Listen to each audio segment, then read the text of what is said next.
Hello students, NCERT maths class 10th में आप सभी का स्वागत है। आज हम प्रश्नावली 14.2 में ही प्रश्न क्रमांक 2 हल करेंगे। तो आइए सबसे पहले प्रश्न पढ़ लेते हैं। इसमें दिया गया है निम्नलिखित आंकड़े 225 विद्युत उपकरणों की प्रेक्षित जीवन काल, जो कि हमें घंटों में दिए गए हैं, की सूचना देते हैं। तो यहाँ पे एक तालिका दी गई है जिसमें हमें जीवन काल और बारंबारता दी गई है। जीवन काल में हमें 0 से 20, 20 से 40 इस तरीके से दिया गया है। 20-20 का अंतर करके दिया गया है। और बारंबारता जो है 10, 35, 52, 61, 38, 29 इस तरीके से दिया गया है। अब इसमें हमें नीचे दिया गया है कि उपकरणों का बहुलक जीवन काल ज्ञात कीजिए। तो इसमें हमें केवल बहुलक ही निकालना है, इसमें हमें माध्य नहीं निकालना है। इसके पहले वाले क्वेश्चन में हमने माध्य और बहुलक दोनों निकाले हुए थे, लेकिन इसमें हमें केवल और केवल बहुलक निकालना है।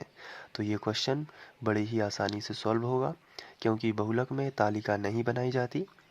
बहुलक सूत्र के अनुसार ही सॉल्व होता है। और बहुलक का जो फॉर्मूला होता है उसे बनाने का मैंने आपको तरीका बताया था, उसको मैं एक बार और बता देता हूँ। अगर आपको बहुलक ज्ञात करना होता है तो बहुलक को z से दर्शाते हैं, और इसका जो फॉर्मूला होता है वो होता है f1 माइनस f0 बटे f1 माइनस f0। पहले इतना लिख लिया, फिर यहाँ पे 2 का गुणा किया तो यहाँ पे f2 कर दिया, और यहाँ पे बड़ा सा ब्रैकेट लगा के यहाँ पे L1 प्लस करके यहाँ पे गुणित h कर दिया। ये है बहुलक का सूत्र। अब बहुलक के लिए हमें सबसे पहले अधिकतम बारंबारता से स्टार्ट करना होता है, यानी कि सबसे अधिक बारंबारता किसकी है। तो हमने लिखा अधिकतम बारंबारता। और अधिकतम बारंबारता हम कैसे देखते हैं, हमें अपनी बारंबारता वाली टेबल यानी कि सेकंड नंबर की जो टेबल होती है उसमें सबसे हाईएस्ट अंक को छांटना पड़ता है। तो सबसे अधिक है 61, 61 से बड़ा कोई है ही नहीं, आप देख सकते हैं दोनों तरफ। तो सबसे बड़ा अंक क्या है, 61 है। तो अधिकतम बारंबारता जो है उसे हम F1 से दर्शाते हैं, क्योंकि 1 का इस तरीके से ट्रिक बना लीजिए कि इन सभी अंकों में 61 सबसे बड़ा है, ये फर्स्ट आया है तो F1 हो गया। और F1 कितना हमें दिया गया है, 61, यानी इस तरीके से 61 हमें दिया गया है। तो इसका संगत जो वर्ग है, जिसे हम बहुलक वर्ग भी कहते हैं, वो है 60 से 80। तो हम यहाँ पे वही लिख लेते हैं कि जो हमें संगत वर्ग दिया गया है इसे हम बहुलक वर्ग भी बोलते हैं। वो कितना दिया गया है, संगत वर्ग हमें दिया गया है 61 वाला, देखिए 60 से 80। तो हमने यहाँ पे लिख दिया 60 से 80। अब ये 60 से 80 तो हमें मिल गया है, ये L1 है और ये L2 है। तो इसलिए हमने यहाँ पे दिखा दिया कि यहाँ L1 बराबर 60 है और जो L2 है वो है 80। तो वर्ग अंतराल भी हम निकाल लेते हैं। तो हमने हेडिंग लगाई वर्ग अंतराल। वर्ग अंतराल कैसे निकालते हैं, दोनों वर्गों के बीच का जो अंतर होता है, तो वर्ग अंतराल h बराबर, हमने क्या किया, इनमें फर्क देखा, 20-20 का फर्क है ना सब में, तो वर्ग अंतराल कितना होगा, 20 होगा। या आप दूसरे तरीके से ऐसे भी कर सकते हो कि 80 माइनस 60 करोगे तो 20 ही आएगा। वर्ग अंतराल हो गया। अब हमें F1 और 0 भी निकालना है, सॉरी F2 भी निकालना है, क्योंकि F1 तो हमें मिल चुका है। तो ये देखिए, अगर ये F1 है तो सीधी सी बात है कि इसके पहले वाला ये 0 है और इसके बाद वाला ये F2 है।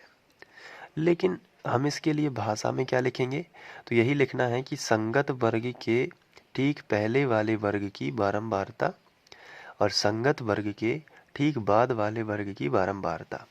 तो यही लिख लेते हैं। तो हमने यहाँ पे लिखा, तो संगत वर्ग के ठीक पहले वाले वर्ग की बारंबारता कितनी होगी, तो आप ये देखिए, ये है संगत वर्ग, इसके ठीक पहले वाला वर्ग है 40 से 60। तो इसकी बारंबारता कितनी है, F0 52। तो हम यहाँ पे गए और हमने लिखा कि F0 बराबर 52, और बाद वाले वर्ग की बारंबारता होगी F2 बराबर, इसको भी देख लेते हैं कि कितनी है, F2 38 है, तो हमने यहाँ पे लिख दिया 38, ये हो जाएगा। अब ये दोनों तो हमने लिख लिया, अब सभी हमें मिल गए F0 है। अब डायरेक्ट हमें बहुलक निकालना है, इसलिए बहुलक Z बराबर, फॉर्मूला क्या है, किस तरीके से लिखते हैं, क्या आप बता पाएंगे? इसलिए F1 माइनस F0 बटे F1 माइनस F0, पहले तो ये लिखना है। इसके बाद यहाँ पे 2 का गुणा कर दीजिए और यहाँ पे F2 कर दीजिए।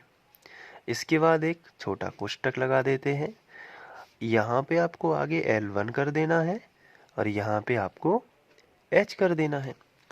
आगे देखिए Z बराबर L1 कितना है आपका, L1 है 60, तो यहाँ पे आपने लिख दिया कि ये हो जाएगा आपका 60। अब काय का चिन्ह लगा है प्लस का, तो प्लस लगा दीजिए। इसके बाद F1 देखिए कितना है, तो F1 देख लेते हैं। F1 हमें मिलेगा सबसे ऊपर 61, तो यहाँ पे हमने लिखा 61 माइनस F0 कितना है, F0 है 52, तो हमने यहाँ पे लिख दिया। नीचे आ जाइए, 2, F1 आपका 61 ही रहेगा, माइनस F0 कितना रहेगा 52, माइनस F2 कितना रहेगा, तो F2 रहेगा 38, तो आप यहाँ पे लिख दीजिए 38, गुणित H कितना है, H कितना है 20, तो ये देखिए 20 हो गया।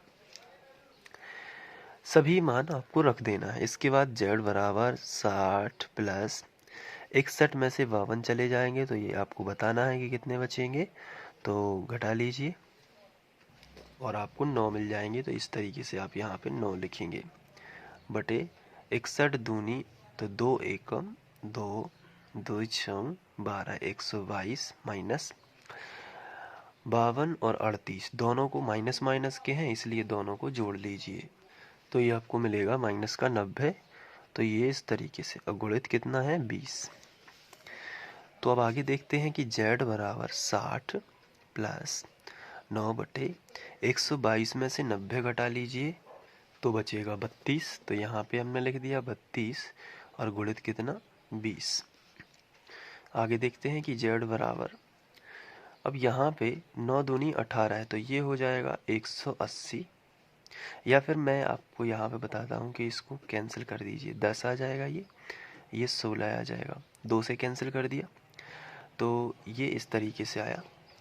अब इसको और 2 से कैंसिल कर दीजिए, तो ये आएगा 5 और ये आएगा 8, तो 9 पौने 45 बटे कितना आएगा 8, 9 पौने 45 बटे 8। अब 45 बटे 8 जो है उसको भाग कर दीजिए, तो ये देखिए 45 भागित 8 कर दिया, तो 8 पंचे 40, बचा कितना 5, भाग नहीं जाता, यहाँ दशमलव यहाँ 0। अब 8 चौके 32, 8 पंचे 40, 8 छऊ 48, 8 छऊ 48, तो कितना बचेगा 2। अब यहाँ पे 2 बचा है, अब फिर एक 0 लगा लीजिए, 8 दूनी 16 है, यानी 5.62 के करीब आ रहा है, तो यहाँ पे हम लिखेंगे 60 प्लस 5.62। तो ये अब हम जब इनको जोड़ेंगे तो 60 और 5 कितने हो जाएंगे 65.62। तो इस तरीके से हम 65.62 घंटे लिख सकते हैं। ये बहुलक है और इस तरीके से आप इसको सॉल्व कर लीजिए। आइए स्क्रीनशॉट ले लेते हैं।